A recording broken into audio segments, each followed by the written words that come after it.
नमस्कार मंडळी, मी सूरज खरटमल रत्न मराठी मीडियावर तुम्हा सगळ्यांचं पुन्हा एकदा स्वागत करतो. आगामी ऊत हा सिनेमा आपल्या भेटीस येतोय आणि त्यानिमित्ताने आज सगळे कलाकार आणि दिग्दर्शक माझ्यासोबत आहेत. नमस्कार सगळ्यांना आणि तुमचं स्वागत आहे रत्न मराठी मीडियावरती पहिल्यांदाच खरं तर. आणि ऊत हा सिनेमा मध्यंतरी अगदी म्हणजे साता समुद्रापारही गेला, भारतातही त्याने आपलं नाव गाजवलं आणि मग आता अखेर तो येऊन आपल्या सगळ्यांच्या समोर भेटीला येतोय आणि तो प्रदर्शित होतो 21 नोव्हेंबरला. मला सुरुवातच अशी करायची आहे, ऊतचं मुळात मूळ काय आहे आणि कुठून त्याची सुरुवात झाली आहे? राज, तुमच्यापासून. नमस्ते, मी राज. माझा आगामी चित्रपट ऊत भावनांचा उद्रेक हा चित्रपट येत्या 21 नोव्हेंबरला संपूर्ण महाराष्ट्रात प्रदर्शित होतो. त्या चित्रपटातला मी तुमचा हक्काचा शरण. मूळचा मी सांगलीचा. पश्चिम महाराष्ट्रामध्ये हा शब्द खूप ओळखीचा आहे, ऊत. काय रे ऊताला का जास्तच ऊत आला.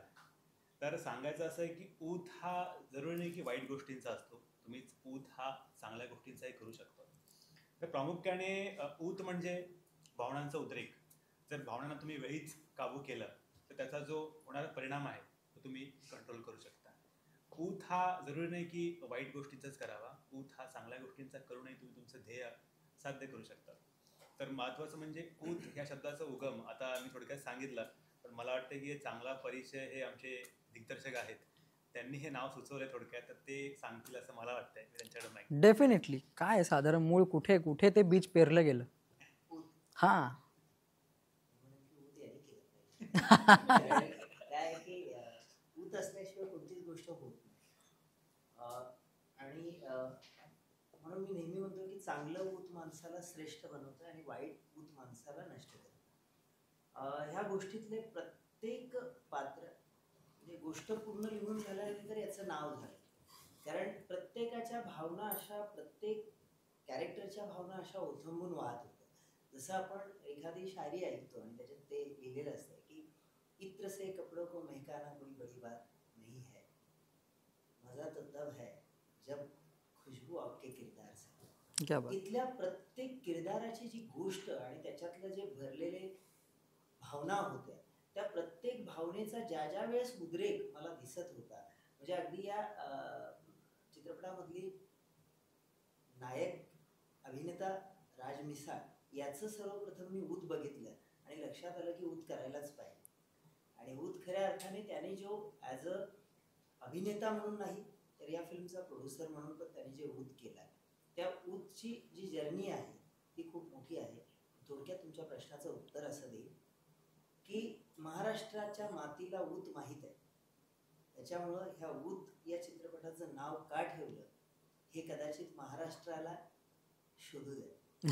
कारण इथल्या मातीचा गंध या ऊत शब्दामध्ये आहे आणि ऊत या शब्दाचा अर्थ चित्रपट पाहिल्यानंतर कळेल हे सांगणं मला वाटतं वावगं ठरणार. क्या बात आहे. थोडक्यात फक्त एवढंच म्हणेल की ऊत या शब्दाचा अर्थ तुम्ही चित्रपट पाहून शोधा, मग नक्कीच आपण ऊतवरती बोलूया. डेफिनेटली. आर्या, तिकडे दिसते की ऊत भावनांचा उद्रेक, असं साधारण कुठल्या कुठल्या भावनांचा याच्यामध्ये उद्रेक आम्हाला बघायला मिळेल?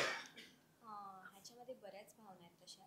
प्रेमाची एक भावना आहे किंवा वेदना ज्या होतात प्रेम नाही मिळाल्यानंतर, तशा गोष्टी, तशा भावना पण हे केलेल्या आहेत, मांडल्या गेल्या आहेत. आणि बाप आणि मुलीचं एक काय भावना असतात एक दुसऱ्यांसाठी, किंवा त्या मुलीचं जेव्हा लग्न होते तेव्हा त्या बापाची काय भावना असते तिला जाताना पाहण्याची, किंवा तिचं जेव्हा प्रेम अपुरं राहते तेव्हा तिचे जे भावना असतात ते दाखवले गेलेले आहेत. अजून पण बरेच भावना आहेत, ते मी आता सगळे डिस्क्लोज नाही करू शकत. बट ओव्हरऑल जी मूवी आहे ती भावनांवरतीच बेस्ड आहे, कारण त्याच्यामध्ये एक भावना नाही, अनेक भावना दाखवल्या गेलेल्या एकेका फ्रेममध्ये, आणि ते एकदम क्रेझी वेमध्ये दाखवल्या गेलेल्या आहेत, जे हार्ट टचिंग असणार आहेत बघण्यासाठी. सो या. क्या बात आहे. राज, साधारण म्हणजे आत्तापर्यंत आम्ही जे काही पाहतोय ऊतच्या संदर्भातलं त्याचं मार्केटिंग असेल किंवा ग्लिम्सेस असतील, या संदर्भात हा सिनेमा मुळात, या सिनेमामध्ये तूच काम करावं किंवा आपणच ही भूमिका निभावावीत हे कुठे तुला वाटलं आणि कसं, म्हणजे तुझी कास्टिंग प्रोसेस काय? खूप मोठी प्रोसेस ॲक्च्युली. थोडक्यात सांगतो. जेव्हा मी रामसाना भेटलो तेव्हा ते मला म्हटले की राज असं असं एक स्क्रिप्ट आहे, थोडं आपण वर्कआउट करूया. मी म्हटलं ठीक आहे सर चालेल. पण जेव्हा मी स्क्रिप्ट ऐकली, मी मगाशी नमूद केलं होतं की जेवढा मी मुलीच्या प्रेमात नाही पडलो, तेवढा मी त्या स्क्रिप्टच्या प्रेमात फार बुडालो, असं म्हणजे मी बोलू शकता. मी म्हटलं की नाही यार, ही एक टर्निंग पॉईंट आहे, ही जी स्टोरी आहे, ही जी स्क्रिप्ट आहे, ही गेम चेंजर म्हणून स्क्रिप्ट आहे आणि ही समाजासमोर आलीच पाहिजे. आज आपण बघतो की असे बरेच विषय ॲज अ प्रोड्युसर म्हणून मांडतात, पण मला वाटते की जे समाजामध्ये जे विदारक जे वास्तव आहे, जे भयान वास्तव आहे, ते लोकांसमोर येऊ द्या. कारण ते जे प्रॉब्लेम्स आहेत ते लोक रोज, सामान्य लोक रोज त्याला फेस करतात, पण त्यांची व्यथा, त्यांची दुःख ही कधी आलीच नाहीत म्हणजे चित्रपटाच्या माध्यमातून. नेहमी प्रत्येका जॉनर वेगळा असेल, माझा थोडा जॉनर वेगळा आहे. मी जरा एक वास्तववादी विचार करणारा एक मुलगा आहे की जे समाजामध्ये घडलंय ते आलं पाहिजे, त्याच्यातनं काहीतरी बोध घेतला पाहिजे. चित्रपटाचं नाव जरी हे असेल, ऊत असेल, तरी खाली लिहिलंय की भावनांचा उद्रेक. आमचा हा चित्रपट हा एक सामाजिक विषयावर भाष्य करणारा चित्रपट आहे. आणि मगाशी म्हटलं की चित्रपटाच्या माध्यमातून आपण समाजाला काय देणं लागतं हे खूप महत्त्वाचं आहे. त्याच्यामुळे स्क्रिप्ट खूप छान होती. मी म्हटलं सर वर्कआउट करूया याच्यावर, आणि त्याच्यानंतर मग आमचा प्रवास सुरू झाला. प्रवास खूप मोठा होता, म्हणजे जवळजवळ त्याला एक 4-5 वर्ष गेली. लॉकडाऊनमध्ये मी स्टार्टअप केलं, मध्ये बऱ्याच प्रॉब्लेम्स आल्या, आर्थिक अडचणी आल्या, पण त्याच्यावर आम्ही मात करून आज अख्ख्या म्हणजे 8-9 दिवसाने आमचा चित्रपट रिलीज आहे 21 नोव्हेंबरला. तर खूप छान वाटतंय. तर खूप मोठी जर्नी होती, सांगायला म्हणजे वेळ कमी पडेल, पण ठीक आहे, वी ट्राईड आणि वी डिड इट. येत्या आता 21 नोव्हेंबरला ती प्रेक्षक नक्कीच पाहतील. डेफिनेटली. तुमच्या बाबतीत काय सांगाल, काय आहे भूमिका आणि कशा पद्धतीने हे या सगळ्या टीमशी तुम्ही जोडले गेलात? माझी या फिल्ममध्ये नंदू नावाचं कॅरेक्टर मी केलं. तर या फिल्ममध्ये मी कसा जोडला गेलो, तर मी ॲज अन ॲक्टर म्हणूनच नाटक वगैरे करतो. आणि एकदा सरांचा मला कॉल आला की पुरुषोत्तम सर बोला, असं अशी फिल्म करतोय आणि तुला माझ्याकडे यायचं आहे आणि असं असं कॅरेक्टर आहे. म्हणजे ठीक आहे सर, मी येतो म्हटलं. मी दुसऱ्या दिवशी लगेच सरांकडे आलो. जसं मला शरणम स्टार्टिंगला घ्यायला आला होता आणि मी सरांकडे बसलो, स्क्रिप्ट वाचली. मला स्क्रिप्ट खरंच एक जसं की जे कॅरेक्टर आहे, जसं आता मगाशी पण राजमौली सर बोलले की हे जे फिल्म आहे ना, फिल्ममधले कॅरेक्टर प्रत्येकाला म्हणजे त्यांचे लिखित असावेत असे सरांनी कॅरेक्टर लिहिले किंवा ते त्यांना तसं मिळालं. जसं की राज शरणम करतोय, ते आर्या तारा करते, जसं जेन्युइनली कॅरेक्टर ना त्या पद्धतीनंच कॅरेक्टरचा त्याच्यामध्ये मला दिसलं. माझं जे कॅरेक्टर नंदू आहे, मी ती स्क्रिप्ट वाचली. सरांना म्हणलं सर हां मला स्क्रिप्ट खूप छान वाटली. म्हणून सर म्हणले फक्त स्क्रिप्ट छान वाटून किंवा कॅरेक्टर छान वाटून हे नाही आहे, तर यासाठी आपण जे म्हणतो ना, सरांनी एवढी परीक्षा घेतली आमची सगळ्यांची की म्हणजे तशी परीक्षा कोण घेत आपण ज्याला आता जर बेसिक उदाहरणार्थ काय साधारण? हां तेच की जे कॅरेक्टर आहे माझं, की जसं आता मी पहिल्यांदा माझं कॅरेक्टर आता मी एकदम कार्यकर्ता, सच्चा कार्यकर्ता, की एखाद्या गोष्टीमध्ये तो समर्पण करतो ना, कार्यकर्ता समर्पणच करतो किंवा एखादा प्रेमी समर्पणच करतो. तर त्या पद्धतीचं आहे. तर सरांनी आम्हाला असं करून घेतलं की रोज रात्री मला सर 2 वाजता उठवायचे. मी ते हलगी वाजवतो मध्ये, तर सर मला रात्रभर मला हलगी वाजवतोस. हां. मी आमचं जवळ लोकेशन मला ज्या ठिकाणी ठेवलं होतं ना, पनवेलपासून एक 30-40 किलोमीटर अंतर होतं.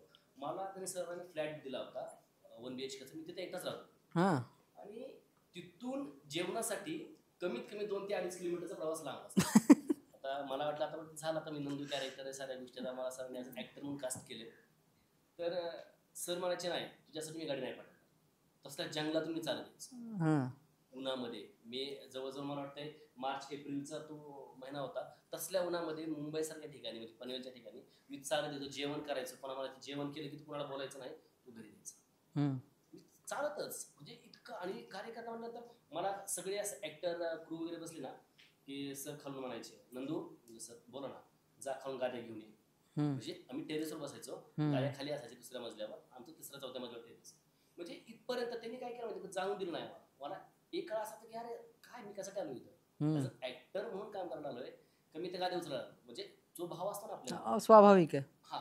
तर मग पुन्हा मला काय लागलं की अरे नाही सरांनी ही जी गोष्ट आमच्याकडून करून घेतली याचं कारण काय, तर ते कॅरेक्टर आहे. त्यांना असं कुणाला त्रास द्यायचा म्हणून करत नाही. म्हणजे प्रत्येक गोष्टीची. जसं त्याच्यानंतर माझा अजून एक शेड आहे की प्रियकर कसा असावा याचं जर ज्वलंत उदाहरण पाहिजे असेल ना, त्याच्यामध्ये एक चांगला हे पण आहे, संवाद पण आहे की जेव्हा शरणम नंदूला म्हणतो मी याच्या काकाची भूमिका केली, तर प्रेमाची व्याख्या काय?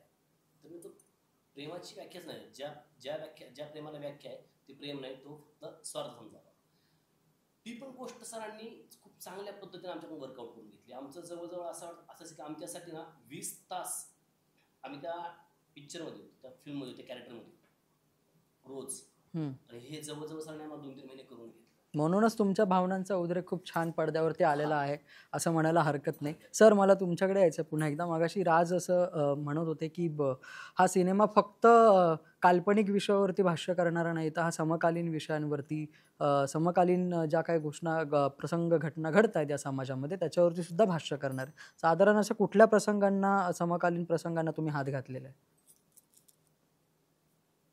थोडक्यात सांगायचं झालं जसं की सगळ्यात महत्त्वाची जी भूमिका आहे शरणमची, तर प्रत्येक लेकरासाठी या महाराष्ट्रातल्या आईवडिलांचं एक स्वप्न आहे. आणि मला असं वाटतंय की या जगामध्ये आईवडिलांव्यतिरिक्त खरं प्रेम नक्कीच कोणाचं नसतं.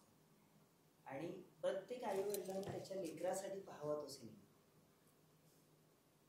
लेकीचं म्हटलं तर जसं माझ्या चित्रपटात संवादाचं आहे की लेकीच्या जन्माची लायकी समजून घेण्यात समाज अद्याप लायक झालेला आहे. जर तो लायक झाला असता तर आजही आम्ही 21व्या शतकामध्ये गर्भचाचणी वगैरे करून ते हाडामासाचे गोळे रस्त्याच्या कडेला अशा आपल्याला फेकलेले दिसलेच नसते. सो प्रत्येक बापाचा तो सिनेमा आहे जो त्याच्या लेकीवरती अफाट प्रेम करतो. एकतर्फी प्रेमात होणारे घुसमट त्यावेळेस खरं प्रेम असतंय, आणि खऱ्या प्रेमाची घुसमट जी असते ती खूप वेगळी असते. म्हणजे जसं यांनी सांगितलं की एकट्यालाच ठेवलं, चालायला लावलं, तो समाजात चालतानाही एकटा, राहतानाही एकटा, खातानाही एकटा, अरे गर्दीतही एकटा. त्यावेळेस गर्दीत एकटेपणा वाटतो ना, तो टोकाचा असतो. तर कार्यकर्त्याची बाजू म्हणजे निवडणुका ह्या कार्यकर्त्याच्या मनगटावरतीच जिंकल्या जातात. आणि सच्चा कार्यकर्ता माझ्या महाराष्ट्रा इतका कोणी जवळून बघितलाच नसेल. सो प्रत्येक त्या कार्यकर्त्याची ही गोष्ट आहे. म्हणजे समाजातले प्रत्येक विषय, म्हणजे असं मी म्हणणार नाही की जेवढं जमलं असं कधीच म्हणणार नाही. कारण ज्यावेळेस ह्या चित्रपटासाठी 7 समुद्रापलीकडे जाऊन पुरस्कार मिळतात तर त्या पुरस्कारांची नोंद खूप काही सांगून जाते. आणि मी आज याच्यावरती खूप काही बोलण्यापेक्षा मला असं वाटतंय की महाराष्ट्रातल्या रसिक प्रेक्षकांनी हा सिनेमा 21 तारखेला ज्यावेळेस पाहतील आणि माझ्या प्रत्येक कलाकाराच्या भूमिकेवर, म्हणजे अगदी माझी जी गुलाब नावाचं कॅरेक्टर आहे, जे सुपर्णा श्याम नावाच्या महाराष्ट्राला सर्वश्रुत असलेली अभिनेत्री आहे सुपर्णा श्याम, तिने तेच खूप सुंदररित्या रेखाटलंय. इतर किरदार सुद्धा, अगदी बापाचं किरदार शैलेंद्र कोरडे यांनी निभावलेलं आहे. तर शैलेंद्रनी सुद्धा बापाची भूमिका अगदीच जीव ओतून निभावली. म्हणजे सगळ्याच कॅरेक्टरनी त्यांचं योगदान जे आहे, म्हणजे खऱ्या अर्थाने कॅरेक्टर कसं असावं अभिनयामध्ये, जर मला ते असं वाटलं की अरे यार, ते एक शेर मी नेहमी सांगत असतो की इत्र से कपडों को महकाना कोई बड़ी बात नहीं, मजा तब है जब खुशबू आपके किरदार से. मला वाटतं ही खुशबूच अनुभवण्यासाठी सगळ्यांना 21 नोव्हेंबरला हा चित्रपट पाहावा लागेल. तेव्हा तुम्हाला त्या चित्रपटाची खरी व्याख्या जी आहे, खरी जी मजा आहे ती तुम्हाला चित्रपटगृहात जाऊनच कळेल. डेफिनेटली. म्हणजे तुमच्या सगळ्यांच्याच बोलण्यावरून हे आपल्याला लक्षात येतं साधारण की सिनेमामध्ये ज्या ज्या विषयांना हात घातलेला आहे तो नक्कीच या समाजाला आरसा दाखवणारा असेल. पुन्हा एकदा राज आणि आर्या तुमच्याकडे मला यायचं आहे. साधारण आता एक विषय बॉलिवूड किंवा मराठीत सुद्धा असा सुरू आहे की बाहेरचे कलाकार, बॉलिवूडमधले किंवा त्या इंडस्ट्रीतले कलाकार, असा एक थोडासा समज झालेला आहे. आता नुकतंच करण जोहरची सुद्धा एक पोस्ट होते की आता ते बाहेरचे कलाकार घेऊन सिनेमे करणार आहेत. तसं तुमचं काही तसा एक खूप जास्त बॅकड्रॉप नाही आहे किंवा बॅगेजेस नाही की आपण भरमसाठ फिल्म्स केले किंवा लीड रोल्स आपण केलेले आहेत वगैरे, तरीसुद्धा आज तुम्ही लीड भूमिकात आहात आणि इतका छान उत्तम तुम्हाला प्रतिसाद मिळतो आपण जे काय पाहतोय. आणि म्हणजे फक्त महाराष्ट्रातच नव्हे तर महाराष्ट्राच्या बाहेरसुद्धा तुम्ही लोकांना आपलंसं केलं आहे, तिथेसुद्धा तुम्ही प्रसिद्धी मिळवली आहे, तिथेसुद्धा तुम्ही ॲप्रिशिएशन मिळवलं आहे लोकांचं. साधारण एकंदरीत तुमचा या बाबतीत काय अनुभव आहे? म्हणजे मराठी थोडासा सीमित ठेवूया त्या गोष्टीला की बाहेरचे आणि आतले याच्यामधला फरक तुम्ही काय तुम्हाला समजलाय का, जाणवलाय का, तुमचे काय अनुभव? मला वाटते की बॉलिवूडचा जो ट्रेंड आहे तो थोडासा वेगळा आहे हम्म. आणि मराठी इंडस्ट्रीचा ट्रेंड वेगळा आहे. कारण मराठी इंडस्ट्रीमध्ये मला असं वाटतंय की फिल्मची जी स्टोरी आहे, तो कंटेंट आहे, तो हिरो असतो. हम्म. ठीक आहे, मुख्य नायक नसतो असं मला वाटतंय. आणि माननीय जे सिनियर कलाकार आहेत आपले अशोक सराफ साहेब, बोलून त्यांचे स्टेटमेंट बोललेत ते की मराठी इंडस्ट्रीमध्ये चित्रपटाची स्टोरी जो कंटेंट आहे ना, तो हिरो असतो. एक स्टेटमेंट मी ऐकलं होतं. तर सध्या असं मला काही वाटत नाही. आणि मला असं वाटते की कुठलाही नवोदित कलाकार हा पहिल्यांदा बाहेरचाच असतो, नंतर तो आत येतो. त्याच्यामुळे तुमच्या स्वकर्तृत्वावर, तुमच्या टॅलेंटवर, तुमच्या पॅशन जर तुमच्यात असेल, आणि प्रेक्षक आजकाल सज्ञान आहे, असं नाही आहे की तो बाहेरचा आहे किंवा आतला. आजकाल भरपूर सोशल मीडिया आहे तुम्हाला अवेलेबल आहे तुमचं टॅलेंट प्रेझेंट करण्यामध्ये. तर तुमच्यात खरंच टॅलेंट असेल, तुम्ही जस्टिफाय करत असाल, तुम्ही पॅशन असाल, तुम्ही ध्येयवेडे असाल, तर हे क्षेत्रामध्ये तुम्ही नक्की या. असं काही नाही. आज मी वकिली व्यवसाय करता करता मी थोडक्यात अर्थात परिचय देतो की मी राहायला कल्याणला आहे. कल्याणसारख्या उपनगरात राहून वकिली व्यवसाय करता करता चित्रपट कला क्षेत्राची आवड होती. कॉलेजमध्ये असताना एकांकिका, नाटकं केली, आणि आज मी माझा as a hero, as a main lead, as a मुख्य नायक एक चित्रपट येतोय 21 नोव्हेंबरला. मोठी अभिमानाची आणि एक आनंदाची गोष्ट आहे. कारण माझं काही I am not a star kid, आणि तुम्ही जसं बोललात की we don't have any godfather, but स्वतःच्या स्वबळावर, स्वकर्तृत्वावर तुमच्या जर पॅशन असेल तर असं काही नाही आहे. प्रेक्षक आजकाल सध्या तुम्हाला ॲक्सेप्ट करतात. बाहेरचं असलं अशी गोष्ट मला वाटत नाही. बॉलिवूडचा थोडासा ट्रेंड थोडासा वेगळा आहे. मराठी इंडस्ट्रीचा मी तेच मला सांगितलं की मेन हिरो जो आहे ना, तो कंटेंट स्टोरी आहे, ती चित्रपटाची मेन हिरो आहे. तर हे मी सांगू इच्छितो की तुमच्यात जर खरंच पॅशन असेल, तुम्हाला क्षेत्राची आवड असेल, तुम्हाला कुठलेही क्षेत्र नवीन नाही, तुम्ही तिकडे जाऊन तुमचं स्वतःचं अस्तित्व निर्माण करू शकता असं मला वाटते. अजून एक वाक्य बोलू शकतो की कोणीही आईच्या पोटातून येऊन काही शिकून येत नाही. इथेच तुम्हाला शिकावं लागतं, घडावं लागतं, संघर्ष करावा लागतो, पण नेवर गिव्ह अप. तुम्ही तुमच्या स्वप्नासाठी जगा. नक्कीच एक दिवस येईल जो आज माझ्या आयुष्यात आला. कारण माझ्याकडे काही 7 पिढ्या क्षेत्रात नव्हत्या. माझे वडील शासकीय सेवेत निवृत्त झाले, माझी आई हाऊसवाईफ आहे. कुठलंही योगदान नसताना मी इथपर्यंत पोहोचलोय. तर मी नवोदित कलाकार जे आपल्या खेडेगावातले कलाकार, त्यांना मी तुमच्यामधून सांगू इच्छितो की असं काही नाही आहे. तुमच्यात खरंच जिद्द असेल, पॅशन असेल, आवड असेल, तर तुम्ही नक्की या क्षेत्रामध्ये काम करू शकता. या क्षेत्रामध्ये नाही तर कुठल्याही क्षेत्रामध्ये तुम्ही जाऊन त्या क्षेत्रात तुम्ही दिग्गज ठरू शकता असं मला वाटतं. डेफिनेटली मराठी सिनेमांचा कंटेंट हिरो असतो, हे तुम्ही सिद्ध केलेलंच आहे ऑलरेडी. इतके पुरस्कार मिळवल्यानंतर ते आहेच आहे, त्यात काय अपवादच नाही. आर्या, तुझ्या बाबतीत काय आहे? साधारण तू ह्याला ममा आहेस का? ॲक्च्युली माझ्या बाबतीत म्हणजे माझ्या मते मी सांगायला गेलं तर नेपोटिझम बोलतात ह्या, जे तुम्ही जो मला प्रश्न विचारला त्याला नेपोटिझम बोलतात. जे सिलेबचे जी मुलं आहेत त्यांना मूवीजमध्ये लगेच चान्स मिळतो, किंवा त्यांच्यासाठी मे बी ते थोडंफार सोपं असेल मूवी मिळवण्यासाठी, पण एक चालणं सुद्धा, हां सिनेमा चालण्यासुद्धासाठी सोप्या होऊन जातात गोष्टी. एक्झॅक्टली. आणि पण त्यांची पण एक ती मेहनत तर असते त्याच्या मागे, ती कॅरेक्टरमध्ये घुसण्याची किंवा whatever X Y Z. Marathi फिल्मच्या बद्दल मी हेच सांगेन की कॉन्सेप्टच वेगळा आहे अख्खा. आणि माझा अनुभव हाच आहे की मी माझी लाईफची पहिलीच ऑडिशन दिली, आणि मी लकी मानते स्वतःला की मला पहिलाच चान्स मिळाला ॲज अ लीड रोल करायचा. आणि मी खूप म्हणजे माझं ड्रीम जगते सध्या तरी. तर मी खूप जास्त एक्सायटेड आहे माझ्या पुढच्या संधीसाठी, पुढच्या वाटचालीसाठी. कारण मी तरी ह्या इंडस्ट्रीमधून बाहेर निघत नाही आहे. मला तर ह्याच इंडस्ट्रीमध्ये करिअर करायचं आहे, आणि मेहनत खूप लागणार आहे मला माहिती. पण मी जिद्दीने काम करणार आहे. कारण ही इंडस्ट्री जी आहे, फेमची इंडस्ट्री आहे, आणि प्लस मला काही बऱ्याच गोष्टी शिकायलाही मिळालेल्या आहेत ह्या इंडस्ट्रीमध्ये येऊन. आणि खरं सांगायचं झालं तर नेपोटिझम जे आहे त्याच्याबद्दल आपण बोलत होते, ते मराठी इंडस्ट्रीमध्ये एवढं नाही आहे जेवढं ते हिंदीच्या इंडस्ट्रीमध्ये चालू आहे. आणि मराठी मूवी खरंच मराठी क्राऊडनी बघावा जाऊन ना थिएटरमध्ये. कारण हिंदी जेवढा मूवी चालला जातो आहे, स्टोरी काही असेल तरी पण तो मूवी चालतो, बट मराठी प्रेक्षक जाऊन बघतच नाही आहे थिएटरमध्ये. तर माझा एक छोटासा मेसेज हाच आहे यंग क्राऊडला मोस्टली, की आमचा मूवी थिएटरमध्ये जाऊन नक्की बघा. कारण खूप चांगला मेसेज दिलेला आहे, खूप चांगली स्टोरी आहे, एक नवीन जोडी पण तुमच्या भेटीस येत आहे. तर तुम्ही नक्की बघा. डेफिनेटली. राज, तुम्ही निर्माता सुद्धा आहात ह्याच्यामध्ये, त्याच्यामुळे मी विशेषतः हा प्रश्न तुम्हाला विचारतोय.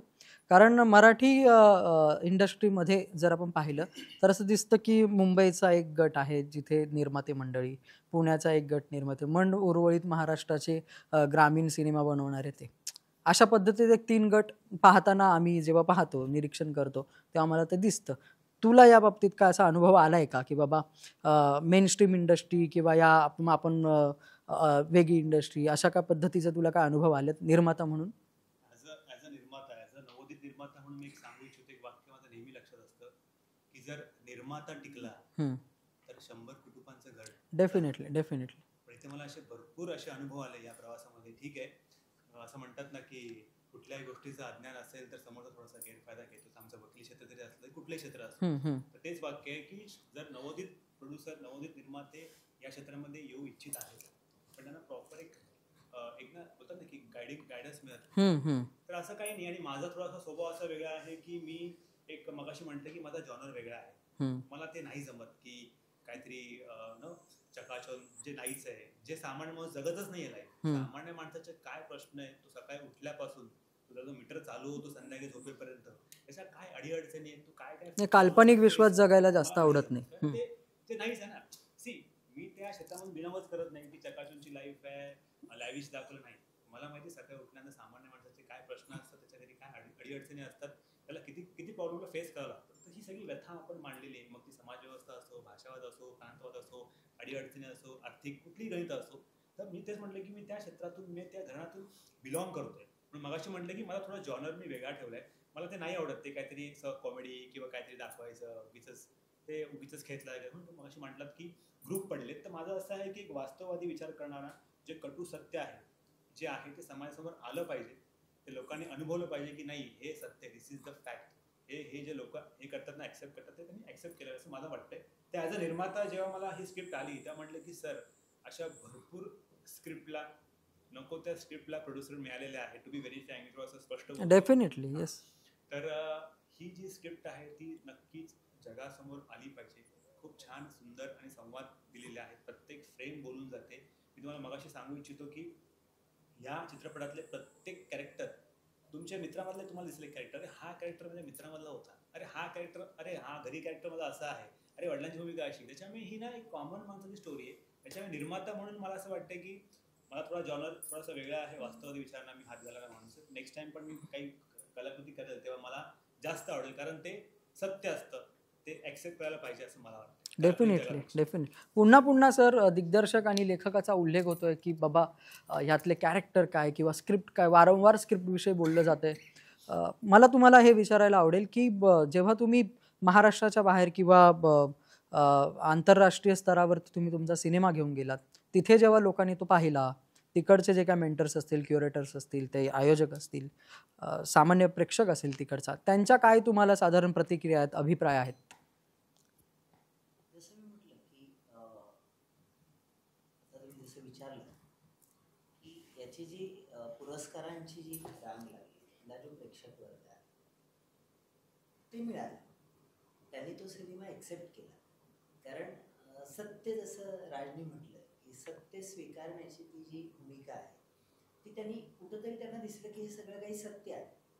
परंतु ह्या पुरस्कारांच्या पलीकडे जर मला जाऊन विचारलं तर मला त्या दिवशी खरा आनंद होईल की ज्या दिवशी महाराष्ट्रातला प्रत्येक प्रेक्षक वर्ग जो आहे, कानाकोपऱ्यातला हा सिनेमा सिनेमागृहात जाऊन बघेल. कारण हा सिनेमा जर रस्त्यावरती एखादी चिमुकली जाते आणि उद्या तिचा जीव वाचतो ना, तर मला वाटतं हा वास्तववादी सिनेमा खऱ्या अर्थाने मी केला, याचा मला पहिला पुरस्कार मिळेल. दुसरी गोष्ट, घुसमट, समाजातली जी काही सर्वसामान्य माणसाची जी घुसमट आहे, त्याचा जो श्वास आहे, दीर्घ श्वास आहे, तो प्रत्येक दुःखानंतर त्याच्याकडे फक्त एकच गोष्ट राहते, तो दीर्घ श्वास आहे. तो दीर्घ श्वास तुम्ही ज्यावेळेस थिएटरमध्ये जाऊन बघताय आणि तो सर्वसामान्य माणसाला पाहता यावा, तो त्याची गोष्ट आहे. आणि ज्यावेळेस त्याचा तो बाहेर निघतानाचा जो हुंदका आहे ना, तो माझ्या सिनेमाचा खरा पुरस्कार आहे. पण मला एखादी प्रतिक्रिया अशी कोणी जर तुम्हाला दिली आहे आवर्जून येऊन की बाबा सिनेमामध्ये हे मला काहीतरी आवडलेलं आहे असं? मला एक अमराठी भाषिक महिला आहे, की आपण म्हणतो की आज महाराष्ट्रामध्ये भाषेचा वाद आहे. त्या अमराठी महिलेने मला सांगितलं की मी ज्यावेळेस हे गाणं बघितलं त्यावेळेस म्हणे मी रडले. हम्म. मला या गाण्यातले मुझे इस गाने का कोई चीज समझ में नहीं आया, बट मुझे ये पता चल रहा है कि बाप और बेटी का रिश्ता जो है वो काफी अलग कुछ कह रहा है. तो मुझे मेरे पापा याद आए और जब मैं विदाई मेरी हो रही थी तो मैंने उस पल को महसूस किया. एक औरत वो आई जो ठेले पे अपना सब्जी मंडी बेच रही है, मतलब वहां पर वो सब्जी बेच रही है, वो आकर के मुझे कह रही है सर वो जो शरणम है ना उसमें मैंने मेरा बेटा दे. तो ये सारी चीजें मला असं वाटलं की अरे यार इथं भाषेची बंधनच नसतात. नाही तो सिनेमा इयर इथेच्या ती इयर इथे प्रवास आहे. लक्षात आलं की सिनेमाची आपली एक भाषा आहे. हो. आणि म्हणून तू जर आंतरराष्ट्रीय दर्जावरती तिथे चालला तर महाराष्ट्रातल्या मराठी प्रेक्षकासोबत मला ती खात्री आहे की अमराठी प्रेक्षक सुद्धा हा सिनेमा पाहिल. म्हणजेच अगदीच आज 2 मिलियन फॉलोअर्स ज्यांचे आहेत ते हिंदुस्थानचे मोठे हास्यकवी माझे मित्र दिनेश बावरा यांनी एक मोठी प्रतिक्रिया दिली. ती माझ्या इन्स्टा हँडलवरती तुम्हाला दिसेलच. त्यांनी म्हटलं की हा सिनेमा आपल्याला पाहायचाच आहे. जर आपलं मराठी भाषेवरती प्रेम आहे ना तर आपण जर हिंदी भाषेला आपण आपली मावशी समजतो ना आणि जर मराठी भाषा आमची आई आहे तर आपल्या आईचा सिनेमा आपण पाहिलाच पाहिजे. आपल्या आईवरती पण तितकंच प्रेम पाहिजे. आणि म्हणून मला तो असा वाटला की त्या प्रत्येक महाराष्ट्रातल्या प्रत्येक आईचा, बापाचा, बहिणीचा आणि प्रत्येक त्या व्यक्तीचा सिनेमा आहे जो खरंच भावनांनी काठोकाठ भरलाय. आणि महाराष्ट्रातला जसं मगाशी म्हटल्याप्रमाणे ऊत हा महाराष्ट्राच्या मातीतला शब्द आहे आणि त्याचा गंध 21 तारखेला मला स्वतःला असं वाटतं की या सगळ्या विषयावरती आपण भाष्य करायला आवडेल. पण ज्या दिवशी सिनेमा रिलीज होईल त्या दिवसाची गोष्ट वेगळी. डेफिनेटली तो विषय आहे. राजजी, असे अनेक उदाहरणं आहेत मराठीमध्ये की सिनेमा खूप आंतरराष्ट्रीय स्तरावरती अनेक पुरस्कार मिळाले आणि अनेक ॲप्रिशिएशन्स त्याला मिळाले. त्याच्यानंतर तो रिलीज होतो, मग तो थिएटरमध्ये तितकं त्याचं बॉक्स ऑफिस चालत नाही किंवा थिएटरमध्ये तितका तो राहत नाही. मग नंतर जाऊन पुन्हा त्याला चांगले नॅशनल अवॉर्डसुद्धा मिळत आहेत किंवा कुठे गोवा फिल्म फेस्टिवल असेल किंवा इंटरनॅशनल फिल्म फेस्टिवल पुन्हा तो रनसुद्धा होतो. ह्याची शाश्वती नाही आहे की बाबा सिनेमाला खूप चांगले पुरस्कार मिळत आहेत किंवा ॲप्रिसिएशन मिळतं आहे याचा अर्थ तो सिनेमा थिएटरमध्ये चालेलच. ह्याची शाश्वती आपण कोणीच देऊ शकत नाही. निर्माता म्हणून हे माहिती असतानासुद्धा आपण त्याच्यामध्ये आपले जे काय सगळी जमापुंजी आहे ती लावणं, शिदोरी ही आपली त्याच्यामध्ये गुंतवणं हे किती धोक्याची गोष्ट आहे. काय अनुभव आहे तुझा, काय सांगशील या संदर्भात? साहेब कसं आहे ना की माझा वकिली व्यवसाय खूप छान चाललाय. पण मी हा जो पैसे जे पण लावले आम्ही 2-3 जण ते आम्ही पैशाच्या हिशोबाने लावलेच नाही. ठीक आहे, माझं जर असं असतं सर तर आम्ही कमर्शियल लेवलला विचार केला असता. आम्ही फेस्टिवलला एंट्री दिलीच नसती. कारण तुम्ही बघितलं असतं की कमर्शियल आणि फेस्टिवल ह्या 2 जमिनीच्या वेगवेगळ्या बाजू आहेत. जर मला कमर्शियली उतरायचं असतं तर मी फेस्टिवलचा विचार केला नसता. तर माझं होतं की बाबा हे जास्तीत जास्त समाजामध्ये पोहोचणं गरजेचं आहे. हा मेसेज जास्तीत समाजामध्ये पोहोचणं गरजेचं आहे. पैसा आज न उद्या आपण कमवू. माझा वकील व्यवसाय व्यवस्थित चालू आहे. टू बी व्हेरी फ्रँक, मी आता जजचे एक्झाम पण देतोय. असं काही नाहीये. सो मला एक आवड होती क्षेत्राबद्दल की हा मेसेज ना यार हा कुठे ना कुठे पोहोचला पाहिजे, काळजात भिनला पाहिजे आणि समाजाला ह्या ऊजच्या नावाने एक सनसनीत चपराक बसली पाहिजे, जेणेकरून जो झोपलेला समाज आहे ना माझा तो जागा झाला पाहिजे. आम्ही काय केलं, ठीक आहे आम्हाला माहिती आव्हानं भरपूर आहेत. ठीक आहे, आम्ही नवे आहोत पण आम्ही कमी पण नाही आहोत. ठीक आहे, टू बी व्हेरी फ्रँक, कारण का नवोदित चेहऱ्यांना खूप संघर्ष आहे. आज बघितलं तर मराठी चित्रपटची दुर्दशा आहे. टू बी व्हेरी फ्रँक, मी फ्रँकली बोलतो. त्याच्यामुळे कसं आहे की काही नवीन आम्ही घेऊन येतोय, एक चांगले मेसेज आम्ही देतोय. त्यामध्ये हरिहरन सर दिग्गज जे गायक आहेत त्यांनी गाणं गायलंय. त्याच्यामुळे आम्ही अशी छान छान गीत त्याच्यामध्ये आहे टोटल. आणि काय तर दुर्भाग्य असं आहे की आजकाल वेब सिरीज येत आहेत त्याच्यामुळे गाणी नाहीशी होत आहेत कुठे ना कुठे. तर आमच्या चित्रपटामध्ये एकूण 5 गाणी आहेत, ते पण दिग्गज यांनी गायलेली. अजय गोगावले सर, महाराष्ट्राचा आवाज, आदर्श शिंदे साहेब, हरिहरन सर. त्याच्यामुळे एक कमर्शियल करता करता आम्ही इमोशनल पण हात टाकले. आमचा हाच उद्देश आहे की जास्तीत जास्त मेसेज पोहोचावा समाजामध्ये आणि ज्या घटना घडत आहेत, ज्या अन्याय अत्याचार की ज्या पण काही घटना घडतात त्या कुठे ना कुठे कमी व्हावा. कारण प्रत्येक गोष्ट सर ही पैशात तोडली जात नाही असं मला वाटतंय. माझं असं एक शांत आणि परखड असं मत आहे की ॲज अ निर्माता मी भविष्यात पण अशाच विषयावर हात घालणार की वा. मी कमर्शियली बघणार नाही, की हा जर काही नाही म्हणजे समाजासाठी- असे विषय ज्यांच्याकडे त्यांनी नक्की राज मिसाळ यांना भेटा. थोडक्यात ऊत करण्याची ताकद त्याच्यात आहे. डेफिनेटली आणि डेफिनेटली. चांगल्या गोष्टीचं ऊत त्यांनी केलं. म्हणजे हो. त्याचं थोडक्यात जर आपण नाही पण त्यात सिनेमांचं सुद्धा ऊत येऊ देत असं ऊत माझी येऊ द्या. शुभेच्छा सदिच्छा आहेत. आणि ऊत केलं त्यांनी.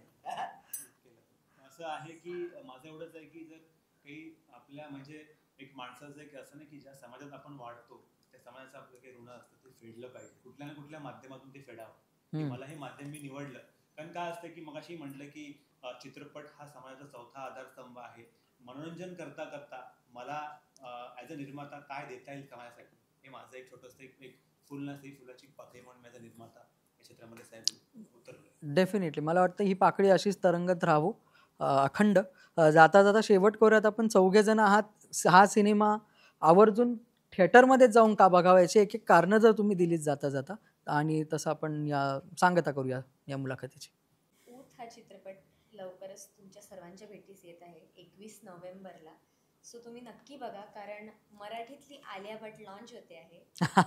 वा. आणि एवढंच सांगेन की जेनझी क्राऊडनी नक्की बघावा कारण खूप चांगला मेसेज दिलेला आहे. एक एक फ्रेम बोलते आणि माझं काम कसं वाटतंय मला सांगा. आणि मराठीची आलिया भटला तर तुम्हाला थोडंसं ॲप्रिशिएट किंवा तिचं काम बघायला तुम्हाला थिएटरमध्ये जायलाच लागेल. सो नक्की बघा, मिस करू नका.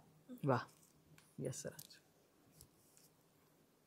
आता निर्माता त्याला बघायलाच जा असं मी सांगितलं.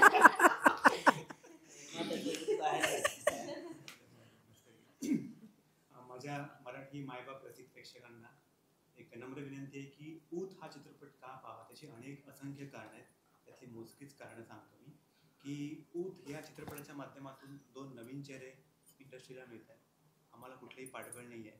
We don't have any godfather किंवा आम्ही काय असं काही स्टार किड नाही आहोत. ठीक आहे, एक सर्वसामान्य माणसं सर्वसामान्य कुटुंबातला एक चेहरा आहे. तो काहीतरी करू इच्छितो. एक मराठी मुलगा या क्षेत्रामध्ये उतरतो. आपण बोलतो मराठी भाषा, मराठी अस्मिता, मराठी माणसं, पण एवढंच सांगू इच्छितो की जोपर्यंत आपली मराठी कला, आपली मराठी नाटकं, आपली मराठी संस्कृती जपणार नाही तोपर्यंत मराठी आपली अस्मिता टिकणार नाही. त्यामुळे तुम्हाला अजून एक सांगू इच्छितो की प्रत्येक मराठी प्रेक्षकांनी हा चित्रपटगृहात जाऊन पाहावा कारण त्या तिकडची साऊथची लोक त्यांचा चित्रपट डोक्यावर घेतात. आणि एक छान कन्सेप्ट आहे, एक म्हणजे चांगला विषय आहे, पुरस्कार मिळालेले आहेत, नवीन चेहरे काहीतरी नवीन घेऊन येतो. तेच जर कंटाळा आला असेल तर नवीन चेहरे येत आहेत, नवीन गाणी येत आहेत, नवीन स्टोरी आहे, पुरस्कार मिळालेले असे भरपूर गोष्टी आहेत. त्याच्यामुळे तुम्ही एक नवोदित कलाकारांना संधी दिली पाहिजे असं मला वाटतंय कारण भरपूर संघर्ष करून खेडेगावातले कलाकार या चित्रपटामध्ये आहेत. जवळजवळ मला वाटतं मराठवाड्यातले भरपूर कलाकार आहेत, पश्चिम महाराष्ट्रातले भरपूर कलाकार आहेत. एक इथे वाक्य इथे बोलू इच्छितो की किस्मत महलों पे राज करती है और मेहनत सडकों पे तमाशा करते. असं आमची थोडीशी गोष्ट आहे की एक सर्वसामान्य कुटुंबातला एक मुलगा काहीतरी करू इच्छितो तर मी खूप संघर्ष करून इथपर्यंत आलो आहे. तुम्ही जर सहकार्य केलं तर मी माझ्या स्वप्नांपर्यंत नक्कीच पोहोचू. एक तुम्हाला एक निवेदन करतो, एक तुम्हाला तुमच्या माध्यमातून एक सांगू इच्छितो. एक मराठी मुलाला, एक मराठी चित्रपटाला, एक मराठी माणसाला तुम्ही सहकार्य करा नक्कीच. यावर काळी मात्र शंका नाही. जय महाराष्ट्र. 21 तारखेला ऊत येतोय आपल्या जवळच्या चित्रपटगृहात. गर्दीला पण ऊत आला पाहिजे. वा. मी हा चित्रपट का पाहावा याचे दोन तरी कारणं नक्की देईन. की पहिली गोष्ट, जेव्हा तुम्ही आता जर आपण पाहिलं तर जवळजवळ 18 आंतरराष्ट्रीय पुरस्कार ह्या फिल्मला मिळाले. म्हणजे ही फिल्म फक्त महाराष्ट्रातच नाही, मराठी माणसानं बनवलेली फिल्म जर 7 समुद्रापलीकडे जाते आणि ते लोक त्या फिल्मला डोक्यावर घेतात. जवळजवळ आपण कमीत कमी 150 देशातील लोक जर डोक्यावर घेत असतील तर मला असं वाटतं की महाराष्ट्राच्या जनतेनं सुद्धा ही फिल्म डोक्यावर घेतली पाहिजे. आणि प्रत्येकाला ऊत येणार याच्यात नो डाऊट आणि आलाच पाहिजे. आणि दुसरं एक कारण असं आहे की ह्या फिल्ममध्ये जी कॅरेक्टर आहेत ना हे प्रत्येकाला असं कनेक्ट करणार आहेत. जर तुम्ही फिल्म बघायला गेलात तर तुम्हाला कळेल की अरे ह्याच्यातला मी हे कॅरेक्टर आहे. डेफिनेट मी शरणम असेल, डेफिनेट मी नंदू असेल, डेफिनेट मी नाना असेल. म्हणजे प्रत्येकाचा आपण म्हणतो ना आरसा काय करतो तर आपलं प्रतिबिंब दाखवतो. तशी ऊत ही फिल्म प्रत्येकाचं प्रतिबिंब दाखवणारी फिल्म. मग त्याच्यामध्ये जर समजा एक 20 वर्षाची मुलगी असेल तर ती 100% मुलगी हा मी तारा आहे, म्हणजे तिची मैत्रीण आहे. ही 100% प्रत्येकाला वाटेल मी मित्र आहे, मी शरणमचा मित्र आहे. आणि एका पॉईंट असं वाटतं की नाही यार मला शरणम बनायचं आयुष्यात. जर मी काही नाही बोललं तर चालेल, मला शरणम बनायचं, मला नंदू बनायचं. कारण एवढी म्हणजे आपण म्हणतो ना ती भावनेला एक सरांनी स्पर्श करून ती फिल्म तयार केली आणि त्या प्रत्येक कॅरेक्टरचं एक महत्त्व आहे. आणि या फिल्ममध्ये खूप ग्रामीण भागातले कलाकार आहेत आणि राज सरांनी, राम सरांनी या फिल्ममध्ये खूप तळागाळातल्या म्हणजे म्हणतो ना ज्यांनी नाटक केलेले कसलेले जे कलाकार आहेत, ठीक आहे, त्यांना जास्त चेहरा नाही, नोंद चेहरा नाही, पण त्यांना त्यांनी घेतलं प्रत्येक ह्याच्यामध्ये आणि प्रत्येक कॅरेक्टर बोलका आहे. त्याच्यामुळं तुम्ही आपल्यातल्या माणसाला मोठं करायचं आहे, आपल्यातल्या माणसाला बघायचं आहे आणि दुसरं काही नाही, आपल्याला थाप पाहिजे. कौतुकाची थाप जरी प्रेक्षकांना दिला तर ते आम्हाला भरपूर काही देऊन जाण्यासारखे आहे. म्हणून येत्या 21 नोव्हेंबरला सर्वांनी चित्रपटगृहात जाऊनच पिक्चर बघावा ही विनंती आहे. वा सर. ऊत हा सिनेमा चित्रपटगृहात एवढ्यासाठीच तुम्ही जाऊन बघा की त्यात जर तुम्हाला तुमची गोष्ट जाणवत असते.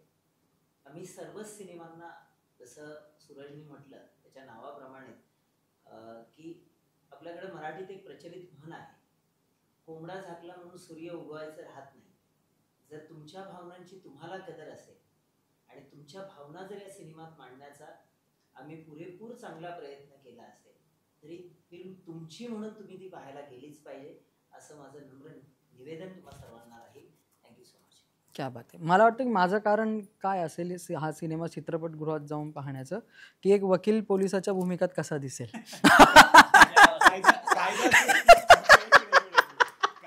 कायदा सुव्यवस्थेचा प्रश्न निर्माण तर जाता जाता तुमच्या संपूर्ण चमूला, तुमच्या टीमला खूप खूप शुभेच्छा देतो मी. आणि या भावनांचा उद्रेक हा ऊत सिनेमा या महाराष्ट्रातच नव्हे तर महाराष्ट्राच्या बाहेर जिथे जिथे प्रदर्शित होईल तिथे तिथे प्रेक्षकांच्या गर्दीचा ऊत येईल अशा तुम्हाला शुभेच्छा आणि खूप खूप धन्यवाद रत्न मराठी मीडियासोबत गप्पा मारल्याबद्दल. Thank you so much. रत्न मराठी मीडियाला सबस्क्राईब करा, बेल आयकन बटन दाबा आणि ह्या व्हिडिओला नक्की लाईक करा आणि तुमच्या प्रतिक्रिया कॉमेंट बॉक्समध्ये नक्की कळवा.